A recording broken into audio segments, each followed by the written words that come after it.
Vakardien treniņos šim BMW ļoti labi gāja. Redzēsim, kā viņš šodien klāsies. Bufers viņam arī viss ar riepām notrīs. Jā, kas tad mums ir pa dalībnieku? Starta numuru 21. Zeltanais bufers aizmugurē ir pilnīgi brūns. No riepām notrīs. Pagaidiet, tūlītās ar starta numuru 21 mums ir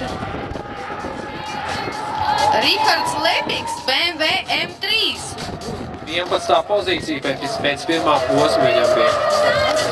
Tā krāsa jau ļoti vasarīga. Ātrumu, bet visā kopumā tie ir skatāmi.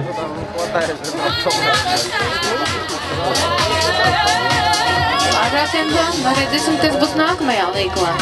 Vai būs ir Sanslīde, uz otru pusi arī ir. Jā, šie pārmetieni ir ļoti sarežģīti. Sarežģīti M3, no saviem mēģinājumiem M3. Tā ir jauda. Tā ir jauda, ar to var bišķi tā bišķi piedod. Bet dažreiz arī nepiedod. Oi, ir. Numurs viņam veiksmīgs un cerams, ka viņam arī sanāks kvalifikācijas braucienā kvalificēties finālā. Izskatās ļoti skaisti.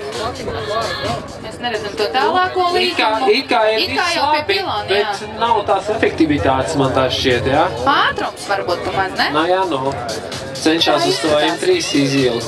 Visu uz jaudu. Neku dzirdēt stabdāzīti pirms līguma.